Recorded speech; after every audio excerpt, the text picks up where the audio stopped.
So the purpose of this talk at the beginning is to cover like why and how to do this, and then I'll talk a little bit about the OWTF basics. The majority of the talk is going to be a very practical walkthrough on the OWASP testing guide and the items from it that we can test without permission legitimately. And as we do this, I'll be showing how to do it with OWTF. So I'm a Spanish guy. I've been working in the IT industry for more than 12 years. The first 7, my contact with security was mostly from a defensive perspective. And in the last 5, I've been focusing more on the offensive side of things. So let's see a little bit what the problem with pen testing is at the moment, right? At BruCon 2009, Chris Gates explained how bad guys operate with this slide. This is a funny slide, but it's really true, right? So bad guys will first discover what makes the company money, they will discover what's valuable to the attacker, then they'll do whatever it takes and they will steal it. The part that is the most important for us here is this part in the middle. To do whatever it takes implies a level of determination that is extremely difficult to achieve for a pen tester. And the reason for that is that pen testers have to write reports, we have time and scope constraints, the systems we are testing are increasing in complexity, right? So the more complex a system is, the more time we need to test it properly. But on top of all this, customers are really willing to pay for enough or reasonable testing time. So the bottom line here is either we do something about this or we are not going to be the ones finding the vulnerabilities. It's going to be the bad guys, okay? So as I was wondering how to solve this problem, I was thinking like maybe this problem has been solved before in history. Right? You know, like history repeats itself over and over. So let's look at Spartans as if they were attackers. 2,500 years ago, the Spartans were a kind of warrior that nobody wanted to fight. And the reason for this was that these guys were killed as babies if they had any sort of defect. They started military training at age 7. They had to survive in the countryside with only a knife as part of the training. And then as a group, they were really outstanding as well because they had this fighting system called the phalanx. They will line up the shields, building a wall, and they will point the spears towards the enemy like this. So this system was tremendously successful for centuries. It was really successful against the Persians with the infantry. And it even inspired Alexander the Great in his conquest, and then in colonial times, pike systems are also partly inspired on this. So the question is, we are mostly like sedentary, probably don't have military training, and I know this is impossible, but if there was a room full of Spartans next door, how could we win, okay? If they are better than us, and we are the same number, more or less, how could we win? Does anybody know? So, cheat, exactly, that's the answer, okay? So this is how the Athenians did it. Okay, the context for this is that for the Spartans, the Athenians were really lame, they were losers, they had nowhere their level of skill, but the Athenians won, and they did not win because they were better or they had more soldiers or anything. They were no more soldiers than the Spartans. They won because they fought in a different way. They fought in a way the Spartans didn't expect. They cheated. In fact, they didn't fight at all, they threw things, okay? So how can we apply this to pen testing? Why not start shooting before the battle, right? Why not start testing without permission? Why not continuously shoot while we analyze information in parallel? And why not prepare more shootings without being noticed? Okay, this is what we are going to do in this talk. So the offensive testing framework, which is OWTF, basically is based on these principles, okay? It will run tools for you. This is a configuration file that defines how to run them. These are just a few of the ones that are run. It will run tests directly as well. It acts as a knowledge repository. So we have like a lot of cool research that is being done by very smart people, and they post like proof of concept links, resource links, and stuff like this. So it tries to be sort of a wiki for this. And then a part where I think it really shines is helping the human analysis. So it provides an interactive report that allows you to flag the importance. It manages the output of all the tools, it organizes it in a logical way, and it gives you an interface where you can paste your screenshots, your notes, and it helps you with report writing as well. So let's see how this works, okay? Because otherwise this is a little bit too theoretical. So in this first example, I'm just running the passive plugins and only the spiders, robots, and crawlers, okay? I'm against accounts.google.com. So this is how it looks like, and that's the screen doing the shooting, but the pen tester will work from this screen. Okay, now I'm focusing on that. Then that's the passive plugin. And in here, you can see the disallowed entries for the robots.txt file. You see there the account disallow, okay? And you have all this transaction information. I'll explain this in a bit more detail afterwards. But this is just to give you a little feel about how this works. Okay, now let's look at this one. So now I'm running all the passive plugins against the same site. And you can see, hold on a sec. Why is this not? Now. And you can see that this is the screen that does all the shooting, okay? This is doing what the Athenians did. This is like throwing the arrows, okay? But the pentester is really not looking at this. The pentester works on the interactive report, okay? The pentester works here. So you can see at the moment there's only 2 plugins that have been run. And now as I refresh the report, because this is a partial, we have 84 plugins, okay, have finished. So now we have more information to work with.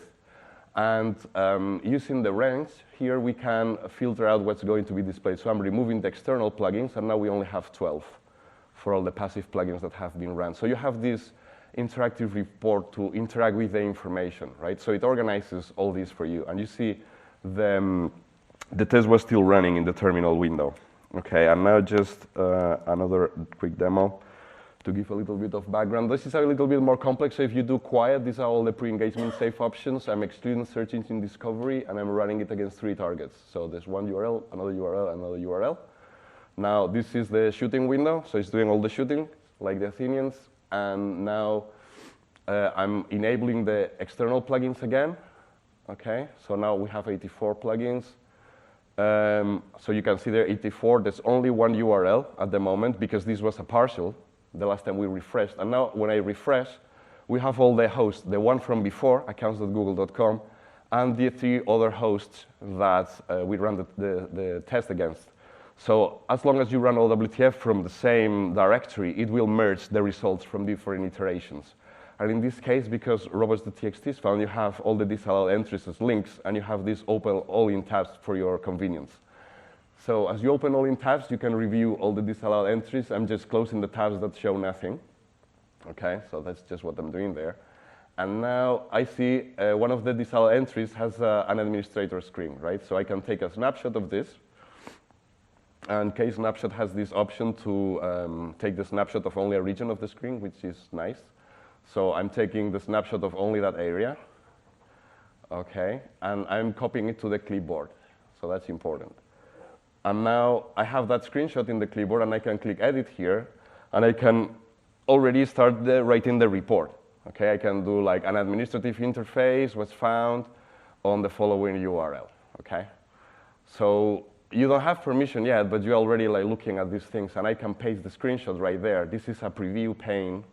And this is the editor, right? How it looks in the editor.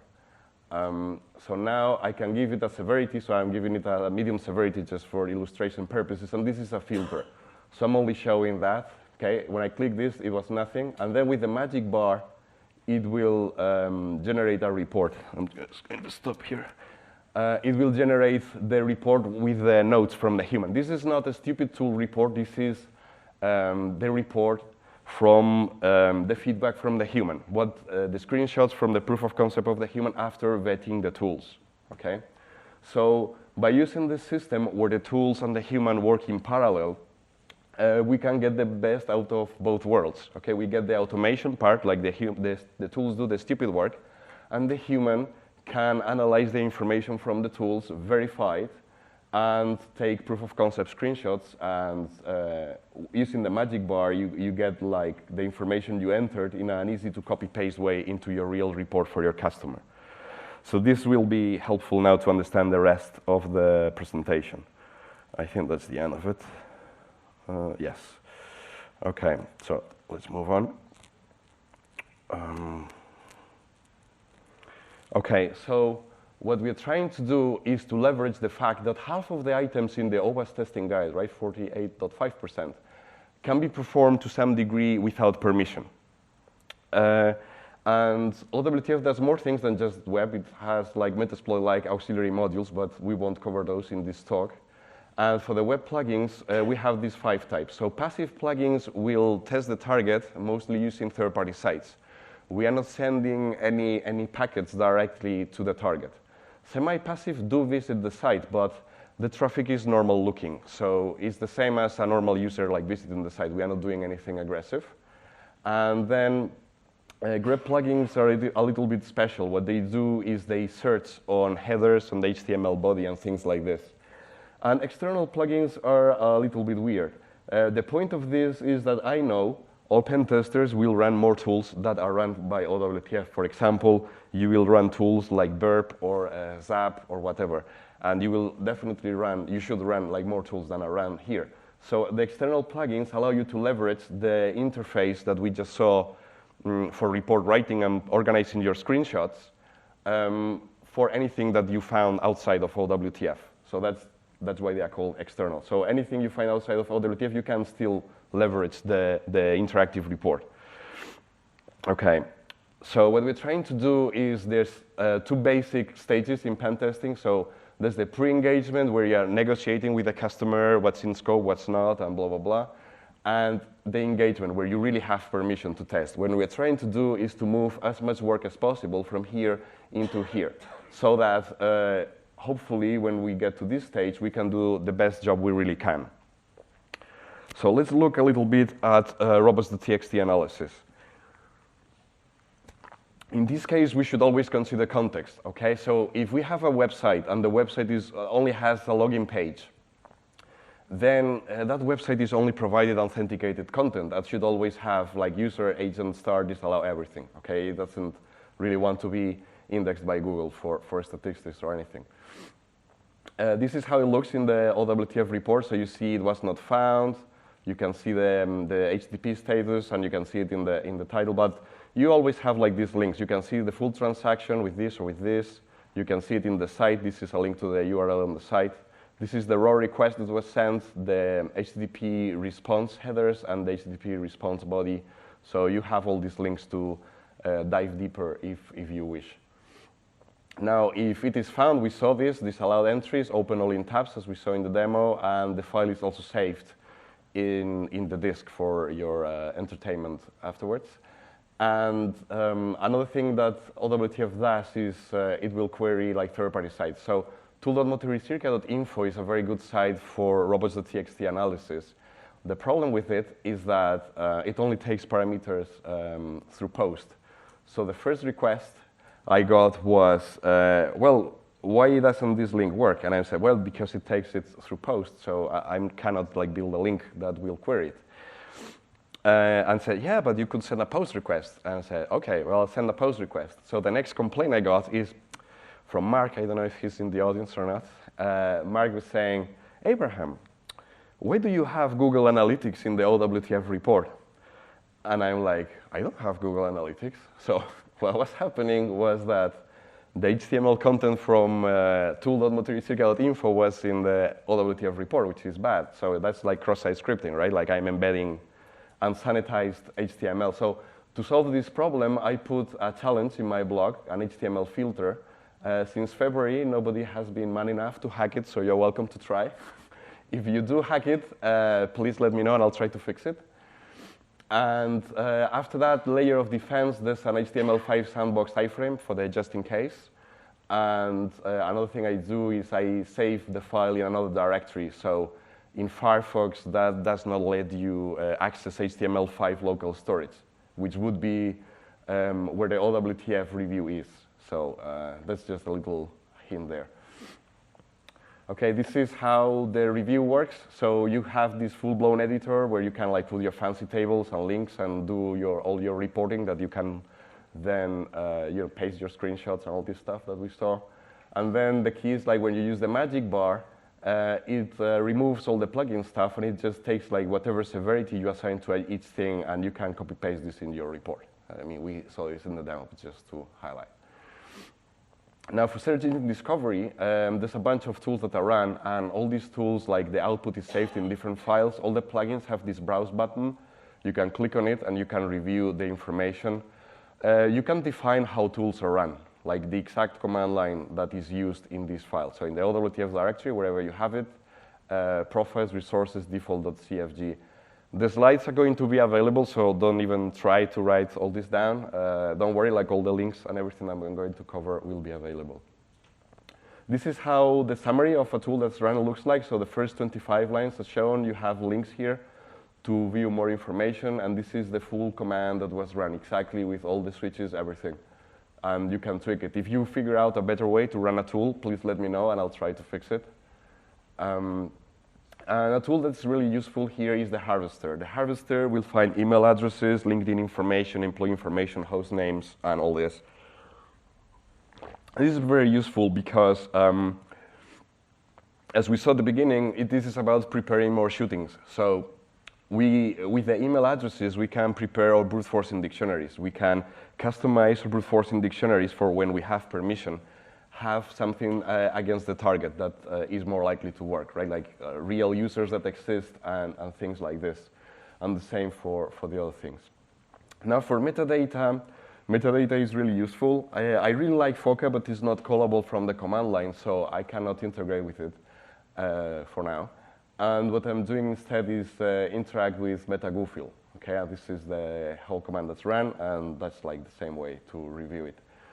Metadata information is very useful because you might have like operating system information, printers, like internal shares in the network and things like this that you can leverage. Now, a big limitation for the entry points is that at the moment the inbound proxy is not fully working yet. But a very strong point is that because OWTF runs a lot of tools, it can scrape the URLs found by every of the tools, right? So all these URLs are put into these potential URLs, and then during active testing, OWTF will visit them and will put them here. So this has like a lot less false positives because this is after OWTF visits each of the links. So it will really see if that URL exists or not, and it classifies them in different categories for you. Okay, so this is the transaction log. So you can see like all the transactions that were run, how long they took, the status, the URL, and you have links for the site, full transaction, and all this. This is how a full transaction looks like. So it's just text. And another cool thing is that you can specify an outbound proxy. So one thing you should always do is to run a tactical fuzzer, right? A tool like Burp or Zap. So because OWTF will grab the URLs from all tools run, and it will visit them. As it visits them, because you specified an outbound proxy, it will pass all those URLs found by all tools automatically to the tactical fuzzer, to a tool like Burp. And this includes tools like Dearbuster as well for, like, you will obviously run that during active testing, but like, there's like a lot of URLs that will be passed to this, like automatically just by doing this. So that keeps things simple. I think that's a very powerful concept. Now for the fingerprint, we can obviously try to use this, but there's other ways.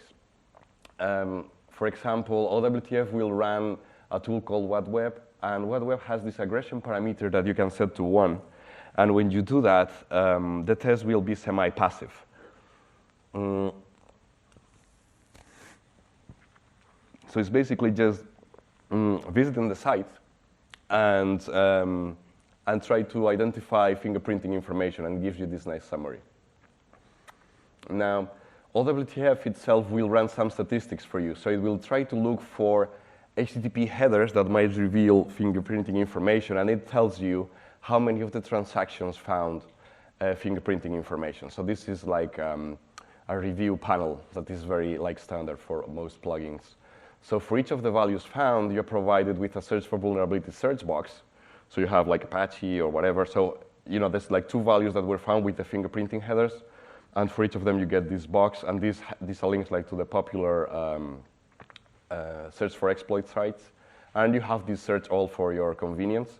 So as you click on search all these sites open in tabs. So you have like exploitDB, National Vulnerability Database, OSVDB. For security focus, I prefer the Google search, so that's what's opened. Then exploitsearch.net is kind of an all-in-one site. This combines information from security focus with the Nessus database and others. And for the passive plugin, we have the same box, but in this case it's empty, and you provided links to a few sites that are useful to retrieve fingerprinting information passively without touching the target. So Netcraft, very popular. It identifies the operating system as well. There's some operating system fingerprinting and other things. Build-with is a bit less known. This will identify things like widgets, libraries, and this is very useful for the pen tester because it really extends the attack surface of the application. Now, Shodan is another tool that has been covered to death. It allows us to search on headers and stuff. And a little bit more innovative concept here is that passive plugins will also give you suggestions. So OWTF will build commands against the target and it will run them, but sometimes passive plugins will just give the commands for you as suggestions. So in this case, for the fingerprint, it's giving you suggestions. So if you identify that the CMS is WordPress, maybe you want to run WP scan for plugin enumeration, and that's how that looks. Or CMS Explorer, or Deerbuster, or whatever. So you have all these options, and then you can decide which one you want to run, and you can paste that in a terminal window. And then as soon as you have permission, you hit enter, and you have that running, saving a few minutes at least. So that's the idea, to try to save as much time as possible. Of course, this is not everything that can be done with a fingerprint. Something you should always try to do is to replicate the customer's environment. So if it is closed source or commercial software, you can probably run a trial version or something. If not, if it's open source, sometimes you can download it from the project page. If not, oldapps.com or Google is your friend. But the bottom line is to try to replicate the environment. Once we have the environment or something close, we can run static analysis tools and try to run exploits against this environment in our own lab offline.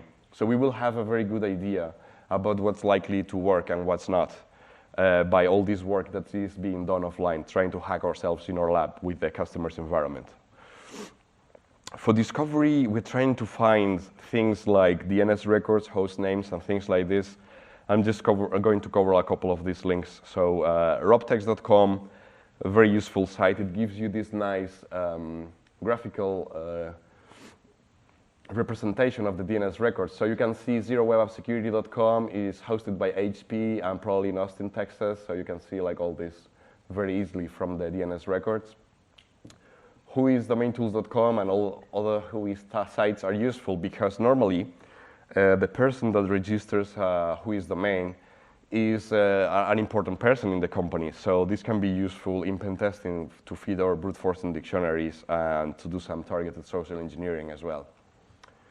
We can do even some limited service scan, like port scanning with centralops.net, so that's how that looks like. And it's by no means comprehensive, but it can give you some ideas, and this is all completely passive.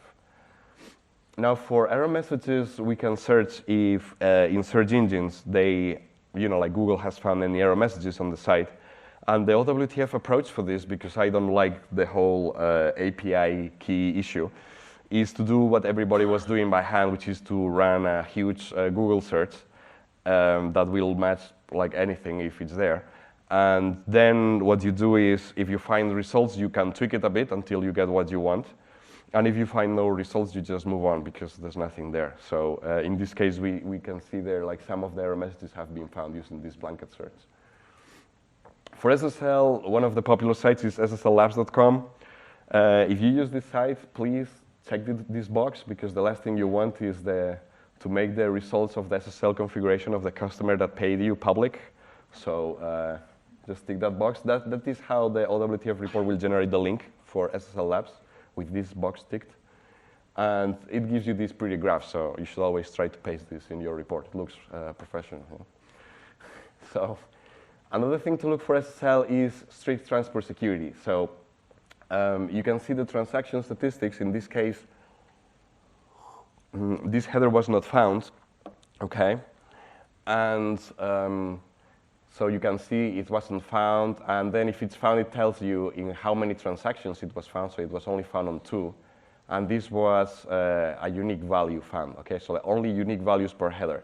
This is all about like showing statistics first, then showing only unique values, and try to save the pen tester as much time as possible without having to go through a lot of duplicates. So this is a link to an example transaction where this value was found. Now, I'm only going to explain this once because this is going to repeat. So one thing you should always do is to look for HTML comments. So for this, OWTF gives you the statistics, so how many comments were found, how many transactions matched, and then you have three options. You can review the unique as text, review the unique as HTML, or review all as HTML. So unique as text is very self-explanatory. It's just grabbing all the comments, doing the unique of that, and showing the comments to you. Unique as HTML is exactly the same. The only difference is that it's showing you links to an example transaction where that comment was found, because you might want to say to the customer where that was.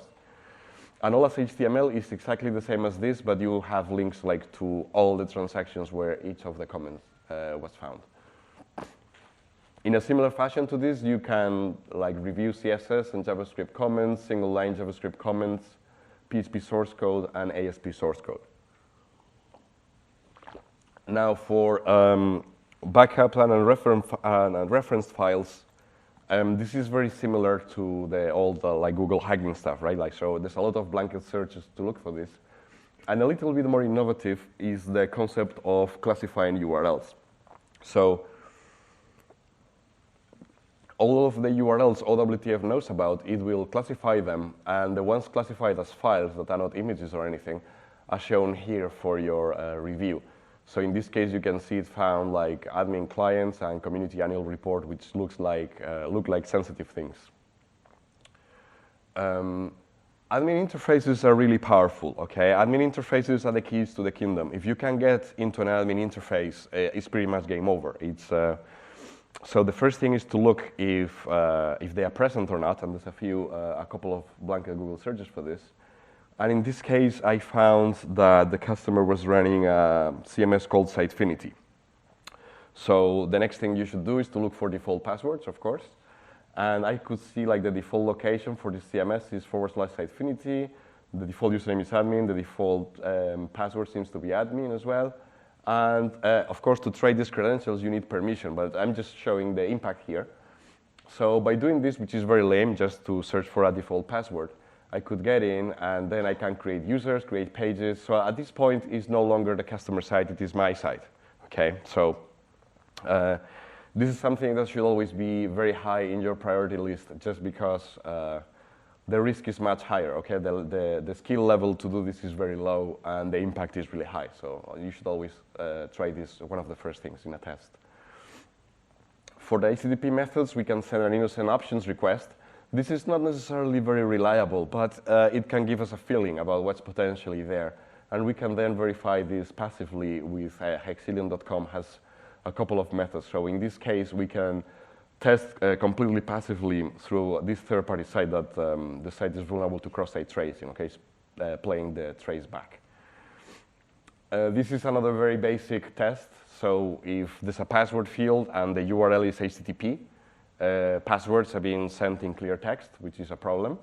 And you are given, apart from this that we saw before, we're given the number of total insecure matches. This is the number of password fields where the URL was HTTP instead of HTTPS.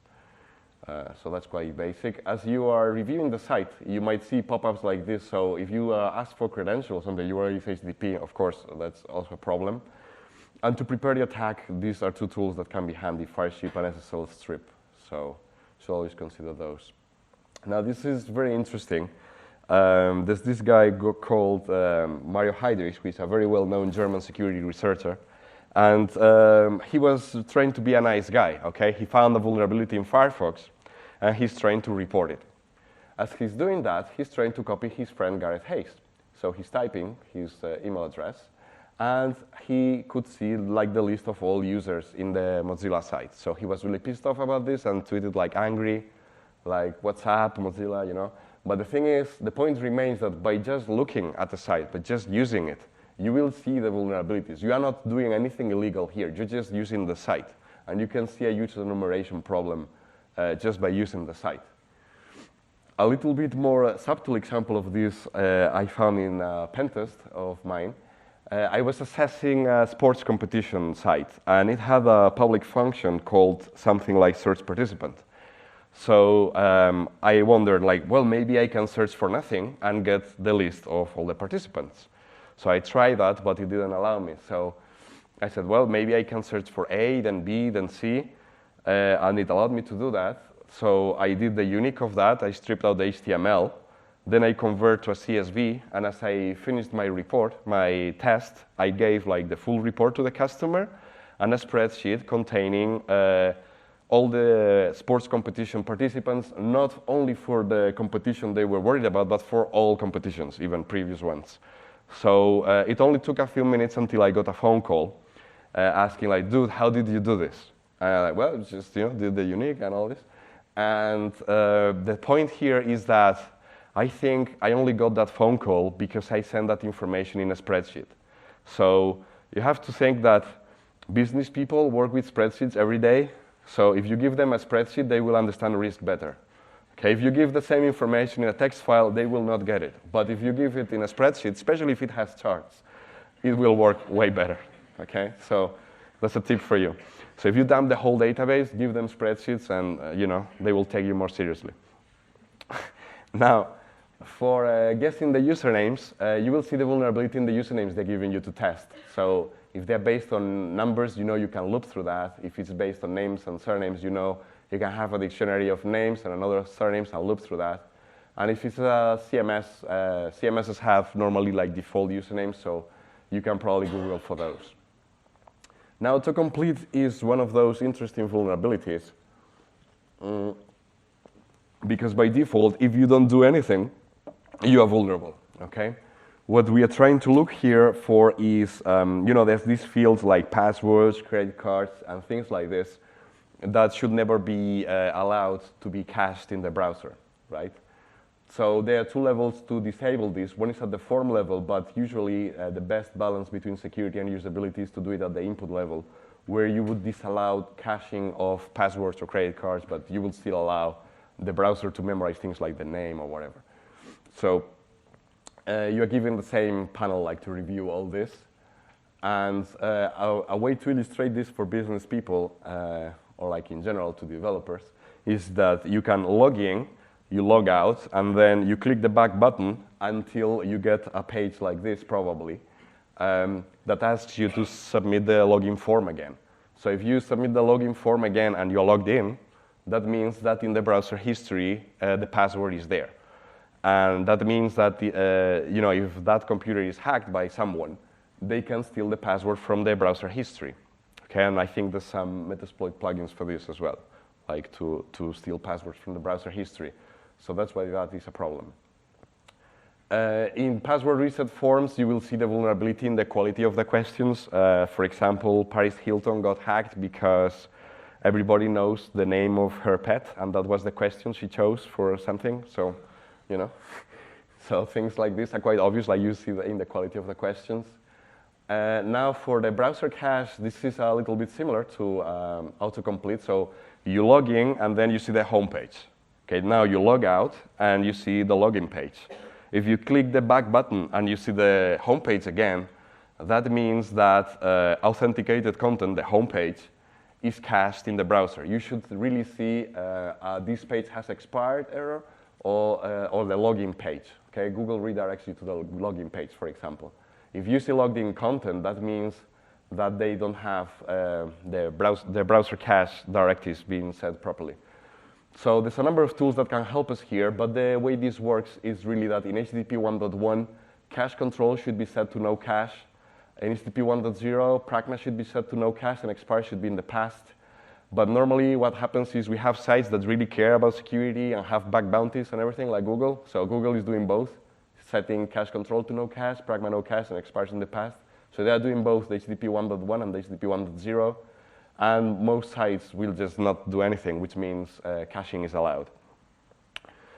In the OWTF interactive report, this looks like this. So you can see the number of transactions that set this, and you can see the unique values here. So you can see by showing the unique, the pen tester has to review a lot less information. Okay, we are not reviewing the 200 transactions. We are only seeing the 3 only unique values set for these 3 cookies. Another way to do the same thing is through meta tags. So meta tags, they work in exactly the same way. So cache control, no cache, okay, it's the same thing. But instead of being HTTP headers, they are in the HTML body of the page. So you should always look for those as well. Now, CAPTCHAs, the first thing is to look if they are being in use or not, and there's a Google search for that. And you can try to break this offline. So you can try to download the image and break it. You can see if there's a Hashra token passed. If you can identify the software version of the CAPTCHA, you can try to look for vulnerabilities on it. And there's, for your convenience, search for vulnerabilities search box with the usual search all button and a couple of links to external tools that might help you here. Now, session management, some people call base64 encryption, which is not encryption. So sometimes like people put like stuff that is encoded in the cookies. So this is just an example from the OWASP testing guide. And there's a couple of tools that can help us here. So Gareth Hayes is a very well-known UK-based security researcher, and he has this very cool site called HackVector. HackVector is very good and useful for pen testers for a variety of reasons. The first reason is that it's a website, so you don't have to install anything. And you have like a lot of functionality here. So in this case, I'm using auto-decode repeat for that.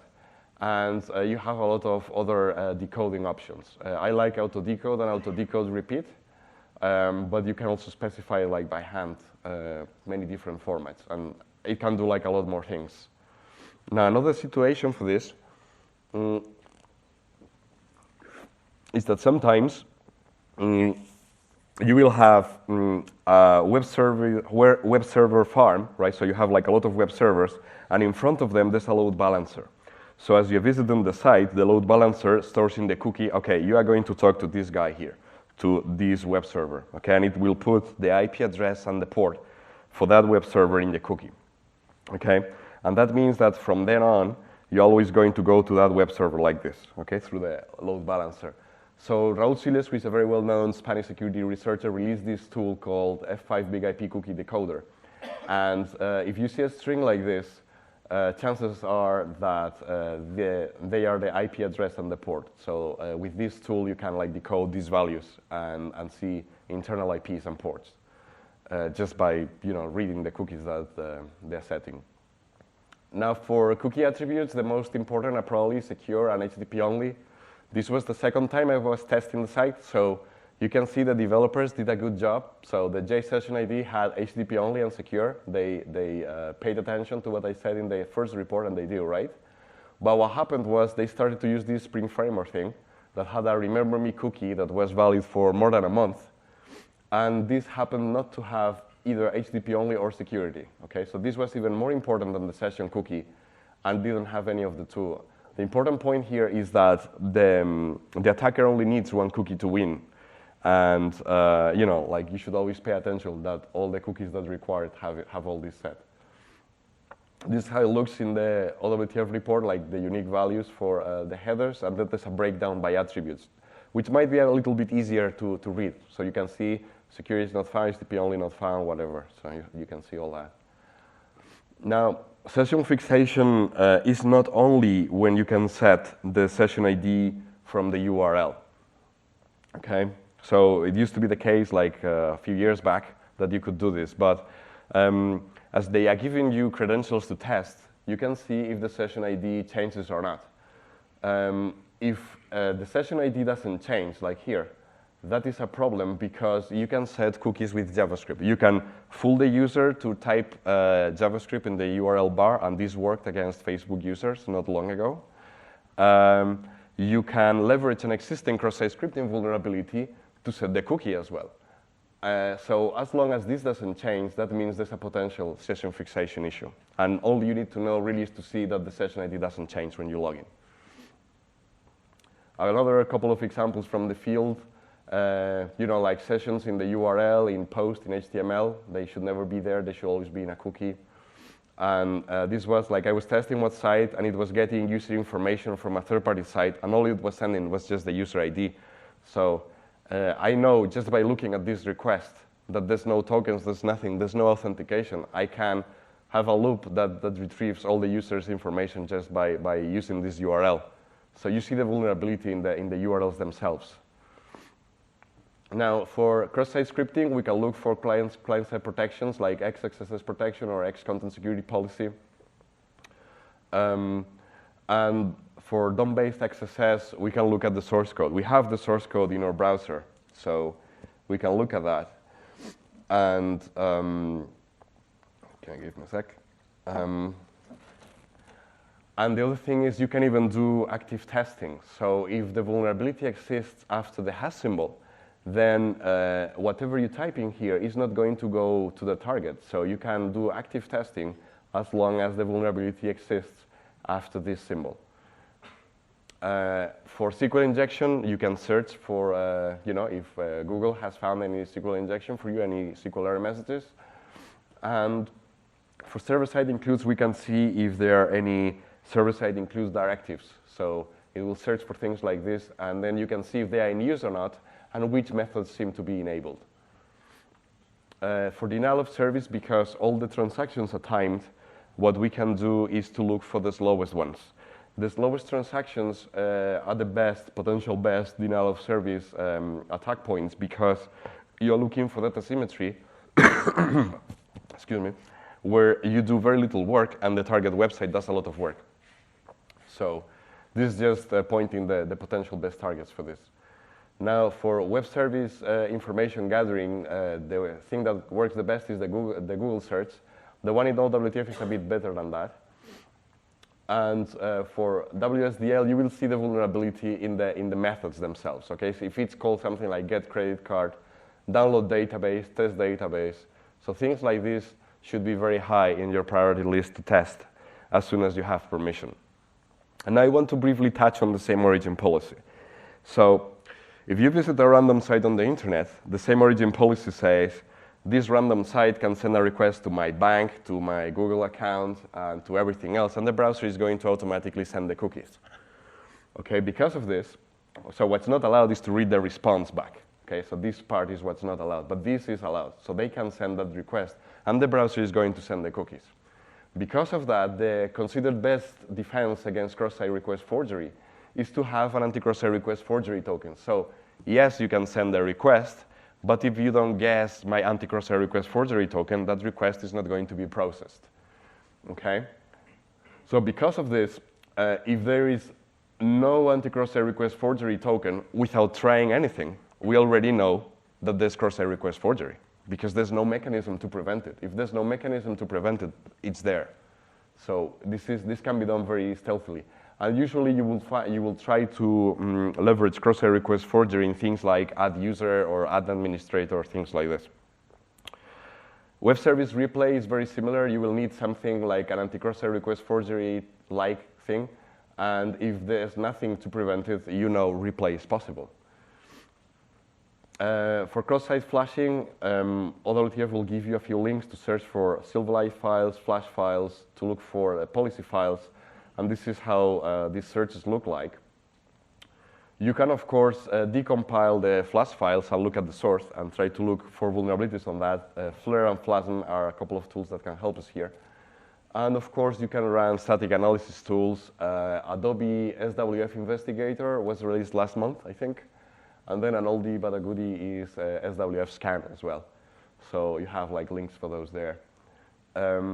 With Flash files, unlike DOM-based XSS, you can always put the hash symbol, and it will accept whatever parameters you put after that. So because it's the hash symbol, this is not going against the target, and the Flash file will see it. So you can do active testing against Flash files without permission by using the hash symbol trick. Now, we covered a little bit the same origin policy, and the thing is, these three technologies allow to relax this. So Flash, Silverlight, and HTML5 cross-origin resource sharing, all three provide mechanisms to relax this. Okay, so Flash and Silverlight have policy files for this, and HTML5 cross-origin resource sharing can relax the same origin policy with HTTP headers. So let's look at that. For Flash and Silverlight, OWTF will try to retrieve the policy files, and then you can review it. And what we're looking for is something like this, for example. So this is allowing any website. So you visit random site on the internet, and then the random site on the internet can send a request to your Gmail account or whatever. And by having this means that a request sent to the site that has this policy file can be read, okay? Because of this, because they can be read, you can send a first request, assuming that anti-cross-site request forgery tokens are in place. You can send a first request that retrieves the anti-cross-site request forgery token, and then you can read the token from there, and then you can send a second request with the valid anti-cross-site request forgery token. So by having a policy file like this, you're introducing cross-site request forgery by design. And cross-site request forgery is normally considered a high severity vulnerability in most circumstances. Now, Silverlight has a Silverlight specific way of doing this with domain URI set to start. And there's a lot of, in the external plugin, there's a lot of proof of concept code and things like, you have like links to a lot of useful stuff like to exploit this and really explain the risk as well as you can to your customer.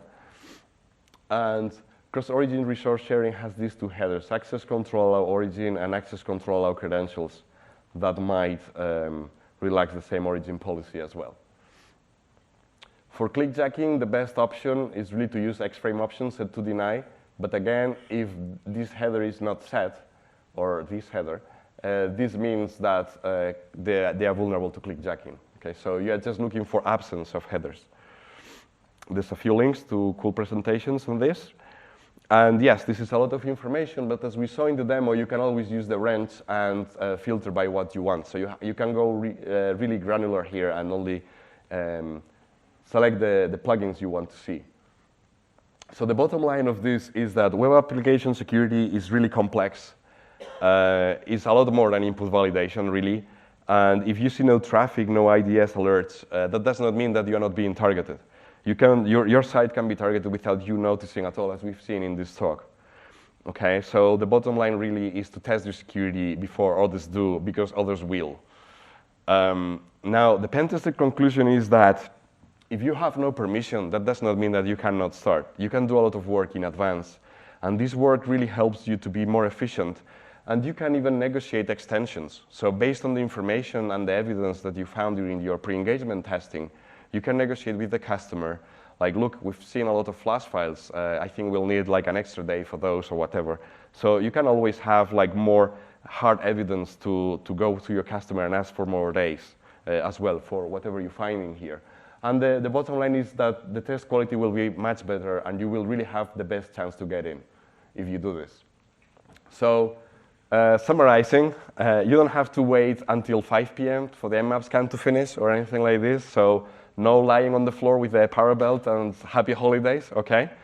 And you don't have to wait for permission. What you really should do is to give it your best shot and try to do, as the best job you can and give everything you have, try to do the best you can.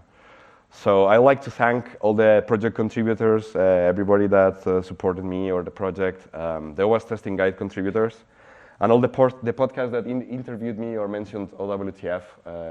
Thank you. And that's all I have. So any questions?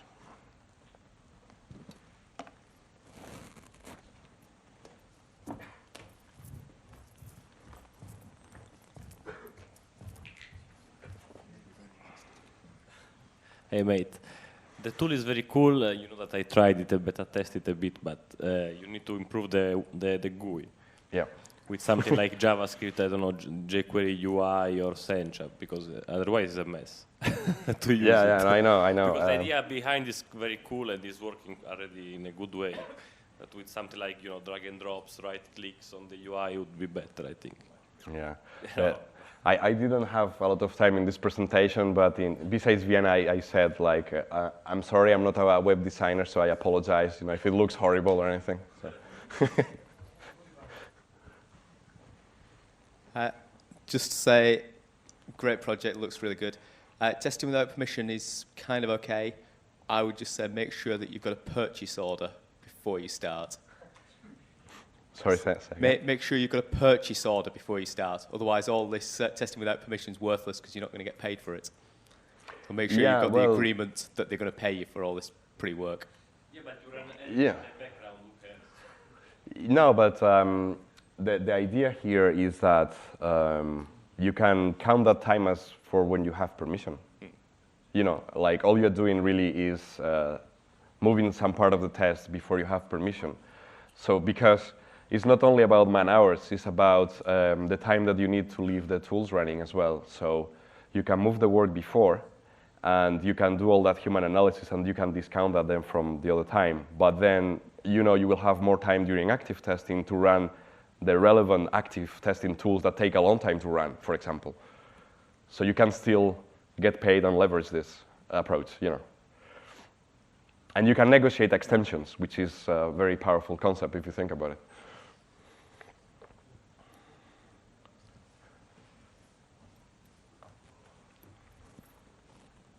The other thing is, you know, like most of us do this for fun. So like if you're given like new toys to test, you don't really care if you're paid or not. Sometimes you just want to hammer it, you know. So.